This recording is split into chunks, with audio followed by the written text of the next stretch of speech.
Hi, I'm Willie with H5 Technology and welcome to my channel. Thank you for being here. I want to thank you all for being here. I do appreciate it.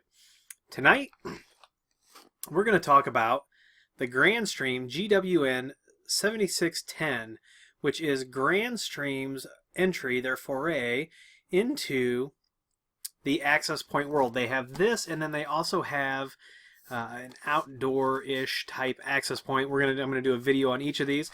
So I have one of these. This, like I said, this is the GWN7610.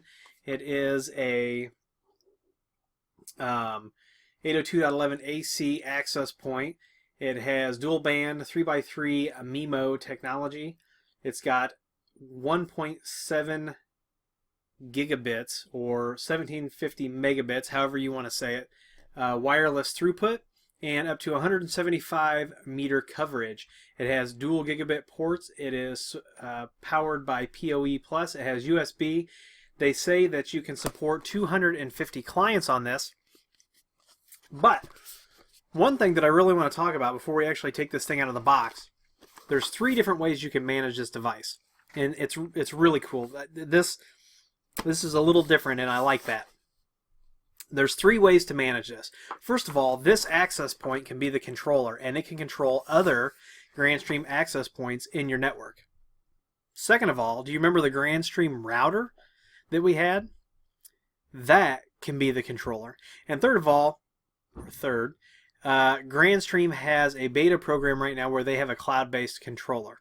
At some point, we'll probably take a look at that, but we're definitely going to do the standalone access points, where there's an access point controller, and then we're also going to do the Grandstream firewall as a controller, because I think you'll really get a kick out of that.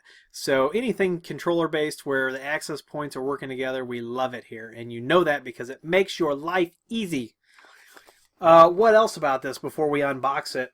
On the front of the box, 2 gigabit ports, PoE, PoE+, USB, MIMO, 250 plus clients, and controllerless management, because this bad boy can be the controller. So I know you're dying to know what's in the box. By the way, this is the US version, not the world version.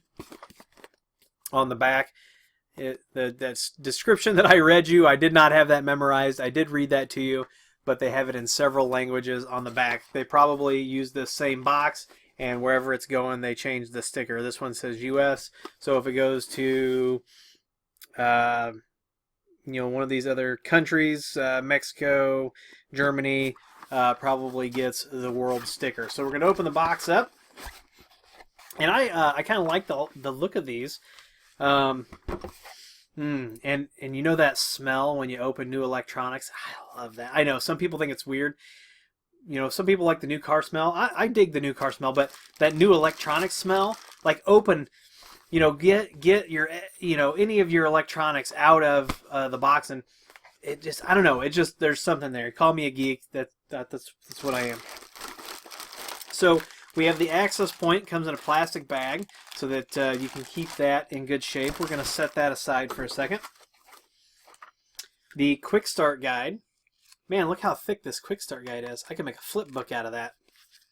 I'm assuming that it's not all English. Only, the first few pages are English, so we'll set that aside.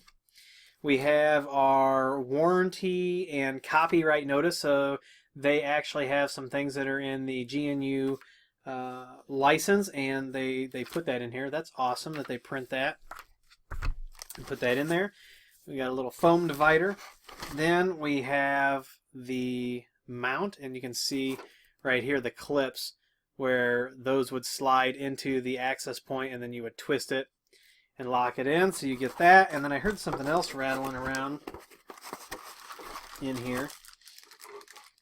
We get, looks like there's some feet of some sort, and then there's all kinds of screws, your mounting hardware, and this does not come with a PoE. It is standard PoE, and I got to tell you that I would assume that if you're deploying PoE, PoE Plus devices, that you are going to have a switch or potentially some way to power these besides a power brick. So I do not blame any company for not sending the power brick for enterprise products. So let's take a little bit of closer look at the access point.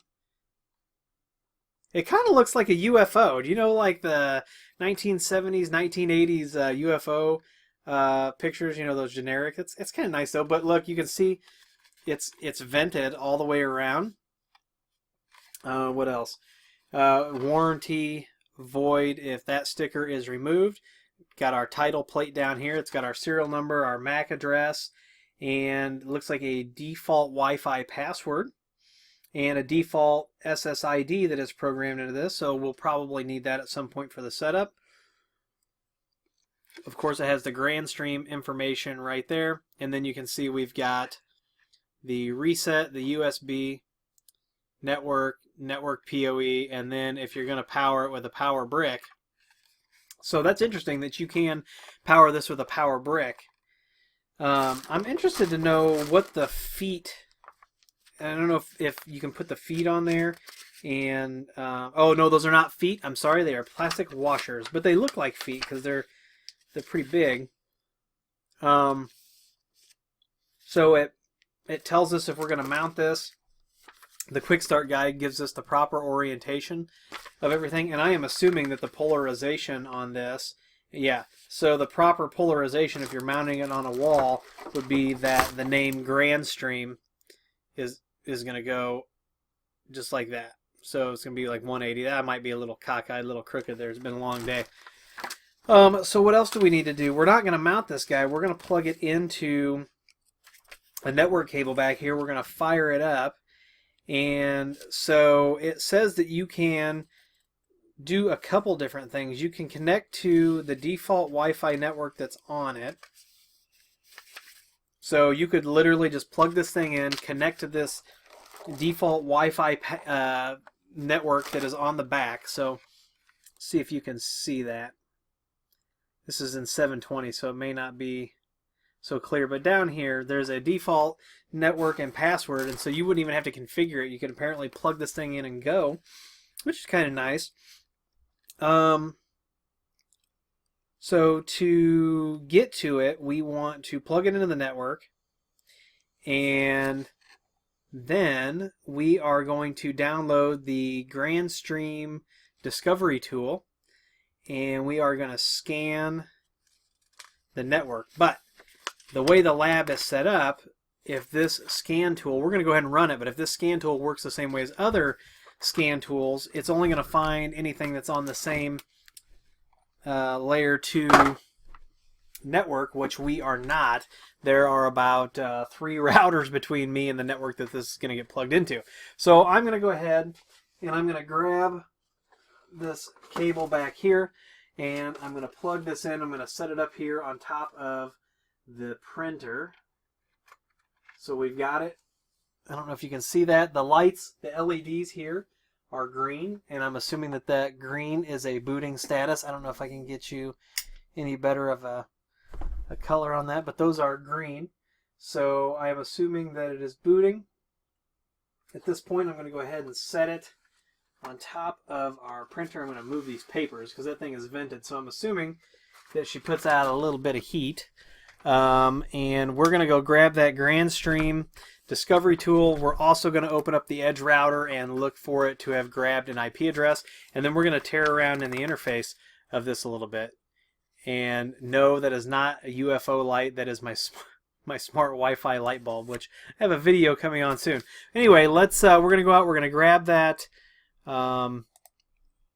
We're going to go out, we're going to grab that discovery tool, see what that's all about, and then we're going to get into the interface on this. All right, so the URL to get out to the Grandstream site to get the discovery tool is www.grandstream.com/support/tools. And you have to remember that Grandstream was originally a telephony provider. They're still a telephony provider, which maybe we'll have something on that. But they so the first thing you see is a ringtone generator for Windows, but we want other tools, and we want the GWN discovery tool. Looks like it's going to download. We're going to go ahead and open this up, and we will dig into this. Oh, it looks like it's a whole thing here. So I'm going to go ahead and extract this, and then we're going to run it. Okay, so I've got the tool extracted. We're going to go ahead and run it. And then what we have to do is we have to select the network interface, and I'm going to select Ethernet. And okay, and then I'm going to hit scan. This is not going to find our device because we are not on the same network. But if we were on the same network, we would have discovered that device by now. So I'm going to go ahead and stop this. We're going to hop over to the Edge router, look at our DHCP leases, and we are going to get into the Grandstream. Then we're also going to leave the tools website up because there's a link to the latest firmware, and we're probably going to want to update the firmware in this guy. We're back over at our Edge router. We're going to go over to the DHCP server, and we're going to look for the IP of the... I'm not seeing it here.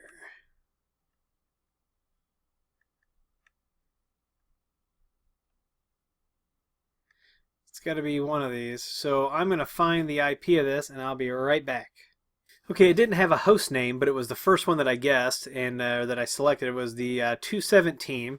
When I went to that IP, it automatically redirected me to HTTPS, which is nice. And now I have this login on the screen. And the default username and password are both admin. And you can see there's a checkbox right here. It says set unit as master, and if you highlight it, it says can't log in as slave now, and it's probably because I'm guessing we only have one AP, but we're going to go ahead and log in admin. But this is awesome, Grandstream. You're forcing me to change the password. I love that. A lot of manufacturers could learn a lesson here and force that default password to change after you log in on all devices. So it's going to go ahead and save that. It's going to load the data. Now you are looking at this the first time that I am looking at this. So I'm excited that we are doing this together. Now this is as far as the quick start guide takes us. Other than that, it's back into, I don't know if that's Japanese or Chinese or some derivative of an Asian language, but you are back into physical hardware setup. Look at this though, it's got a setup wizard. The setup wizard will guide us through the basic setup. Now, if you remember what I said, once I set this up standalone, the only way for me to join it then to my router when we take this, because we are going to take these and we're going to join them to that router in an upcoming video, I'll have to factory default it because I can't change that mode, or at least I couldn't have last that I knew. I couldn't change that mode once I configured it. So we're going to go through this next and use the screen to pair and unpair devices. So right now we are the only AP, so we are set at master. If we had other access points in here, we could pair them to the master, and then all of these settings would propagate out to other access points. And we don't have to have a dedicated controller to do this. The access points are all going to take care of this themselves. I love that. It's fantastic. We can see that this is a GWN7610. We've got our MAC, our IP. Now, here's our information for our default network group. So we can enable Wi-Fi. What do we want the SSID to be? So we're going to make this Grandstream Lab. And you can see that this MAC address is already a member. If we had other devices that were not members, we could select them and add them. So we're going to click complete. And look at this. It is going to be restarting all of these services. Oh, look at that. That's interesting. OpenVPN on the access point DNS mask. Interesting. A lot of cool services running on this, and of course you saw Drop Bear, a lot of DDWRT or lower end BusyBox devices have Drop Bear. So this is the access point. This is kind of nice. I'm digging this. So we've got our overview. We can see all of our access points. What happens if I edit this access point? It comes up, it gives me all of this information. I've got my 2.4, my 5 gigahertz speed, gives me my link speed. Then you've got, of course, this is Linux running under the hood, so you get your load average there. It grabbed its information from an NTP server. That's awesome because I certainly didn't do that. You've been here the whole time. There are no users attached yet. Configuration, device name, GWN Lab 1. Dual band looks good to me. We got a 20 megahertz width. We'll leave that there. 80 on the 5 gigahertz. We're going to leave that. Channel. There is so much interference in my lab because I have so many APs running that it doesn't really matter. We're going to do a best practices video on that at some point. So what I am going to do is I'm going to turn the radio power down to low because I'm just going to connect to it with my phone here in a second. And we're going to go ahead and save that, and we'll apply it. This is really slick, but you can see that our firmware is from 2016, so we're going to grab the firmware here in a second, and we are going to upgrade that. And I don't know if it'll change the look and feel, if it'll give us any other features or not, but we are going to do it. You can see, oh, look at this. So look, there's an upgrade. So if I click this and I click upgrade, please select some online devices, but not master AP first. Okay.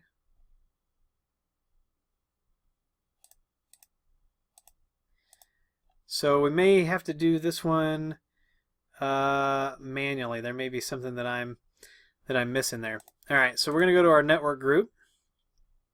Our SSID is Grandstream Lab. It's group 0, and I am going to change this SSID. And just so you can see, it's just let me in 2018. Ooh, look at this. You can do client isolation, so that's what keeps people from seeing each other. And you can enable RSSI. So I'm wondering if that's like a min, oh yeah, it's min RSSI. So look, they've got the, so for firmware from 2016 has min RSSI in it. That's outstanding. So we're going to go ahead and save that and apply it. We're going to get that reloading screen again. This access point, I am digging this access point. And you know, the devices can only get better. Yeah. Let's see. All right, so that's applied successfully. Here it looks like we can add, this is where we add more SSIDs and our security modes. We got all of our different security modes.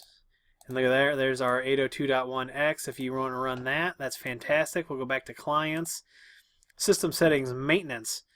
So you've got user password, so regular users can log in here. I'm assuming it's somebody who needs to get in here and troubleshoot and look at things like that. Look at this, SIP ALG. We can disable the SIP ALG. There's our NTP server, our time zone. Look at this, upgrade via HTTP, firmware server, HTTP, HTTPS, check, download new firmware at boot. Let's see if we can upgrade this guy now. Are you sure you want to upgrade? Yes. Upgrade failed. Why did it fail? Probably, I'm wondering if this URL is wrong. We'll save that, we'll apply it. And then we'll see if we can hit that upgrade now and see what happens. Upgrade failed. So I wonder if we need to find, now we are on a, we're not, so this is our router that we're going to pair this with next time. But we are on a GWN 7610. Okay, so our upgrade server, this is the URL, so we are going to put that in there. We're going to save it, apply that, and now we're going to hit upgrade. And yes, we want to upgrade. Upgrade failed. Do we have to go back to HTTP on that?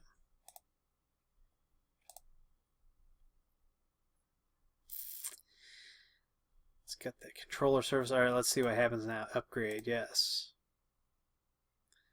Okay, upgrade did not fail. We switched back into HTTP and we pasted in this URL that we found over here.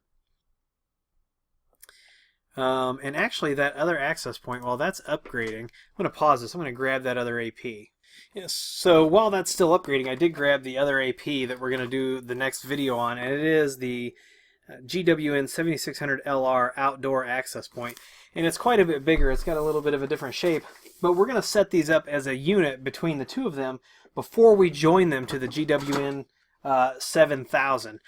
Because once we do that, we're going to have like a complete office rollout. Really, the only thing that Grandstream's missing is they don't have their own Ethernet switches. And if they did that, you know, they would have, you know, their own stack. Throw a little bit of storage on it, and you know, you've got your own, you know, your own small office network. So this guy says it's going to take 2 minutes, so I'm going to pause this video, and I'll be right back. All right, we are back. You can see we've got a copyright 2007 down there. So let's log into this guy. And I really just gave you, you know, just kind of a glimpse. Oh, look at this. They did. The firmware has been updated a little bit. That maintenance page now has tabs. That's kind of nice. We can add multiple NTP servers now. So let's go back to our overview. Overview is still the same. We can look at our channel distribution here. I am going to join my phone to this real quick so I can see it there, maybe, and yep, there it is, and it is in 2018. Bang, we're going to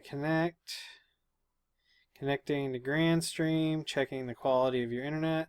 If I highlight that guy, I am connected at 866 megabits. Now, of course, you know that doesn't mean that that's the actual throughput. Oh, look at that. My clients on 5 gig lit up here. Switched over to 1. We got 1 AP online. What can I do with this? So if I click on those 3 little dots, shows me the MAC. The RSS ID shows me. Now, I am viewing this at a 720 resolution so that you can see the screen. So this is a little squish. I could probably, let's see if I can zoom here a little bit. So this is the AP we're connected to, the SSID, how long I've been online, my connection right here. Now I am super duper close to the access point. That's why you see this at a 47. Station mode VHT80, so we're at that 80 megahertz channel. So I am connected, transmit receive. Look at the speed on that. All right, client access. Nobody is blocked here. We've got time-based policies we can set up. You got banned clients. That's kind of nice. So back to the overview. You've got all of your alarms here, top clients, top SSID. This is all in the access point. I don't have to have a dedicated controller, and if I have multiple access points, they all talk, and there's a master-slave system, and I'm assuming if one fails, the other can take over as master. This is good stuff. So access points would show us all of the access points that are in here, and you can see this is master. And once we plug the other AP in and we get a group going, you'll really see this. But we're going to do this one at a time. I want to give these, a thorough going through on their own. We've got back here the clients, client access, that time policy, ban clients. So they did add that. Look at this, captive portal configuration built into this. So we can create a captive portal directly on the access point. Let's call this Willy Lab. Authentication, simple password, expiration seconds, 3600. Simple password is going to be let me in. We'll enable HTTPS. Pre-auth rules, look at that. I don't know if I need to do any of those or not. We'll save that and apply it. Look at this, you can do vouchers. You can do vouchers right from inside the access point itself. My kids are gonna hate this. vouchers. I can add voucher codes. Look at this. So we can do voucher, create number 1, times you can use, duration, downstream, upstream notes. This is fantastic. So back to the captive portal. Let's see if the captive portal works. I'm going to pause this. I'm going to mess with my network settings, and we're going to connect. We'll be right back. All right, so the captive portal didn't work. So that is something that I've got written down, and in the next video we'll go over the captive portal for this, because this, I think, is this is, like I said, this is the first time I've ever used this, so I'm 100% sure that I'm doing something wrong and it is not the access point. So I'm going to dig into that. I'm going to experiment outside of this video with that. We're going to get the captive portal up and going. We're going to get those vouchers up and going, because I think that's awesome that we can do this right from the access point. And what I'm wondering is, with the USB port on there, I'm wondering if you can print vouchers directly from the AP. That'd be kind of cool. Then we've got these bandwidth rules, so we can do, look at this, we can do it by IP, we can do it by SSID, we can do it by MAC address. So you've got 3 different ways that you can limit the bandwidth. That is awesome. And then we're back to our system settings. We've got debug, so you've got capture, probably a PCAP file there, core files, ping trace, syslog. You can set up email notification for everything here. That's awesome. You've got your schedule. So what kind of scheduling can you do? You can do bandwidth scheduling. You can do client access scheduling. You do daily. Oh man, powerful, right in the access point. Our LEDs, we can complete schedule for our LEDs. And then we've got our about. So this was just a quick overview. Oh yeah, you can see that there are 2 of us connected now under clients. So my desktop is connected, and it is only, that's hilarious, my desktop connected on the 2.4, so I'm only connected at 72 and 72. My phone is still connected way up there. But we're going to really dig into these a little bit. I think Grandstream has a really solid offering. We're going to add another access point, and then we are going to take it over to the router, the router that we set up. We're going to bring this all together and run it as a system. So I hope you enjoyed this. If you did, please give me a thumbs up. Please subscribe. Please comment and share. Please follow me on Twitter and Instagram.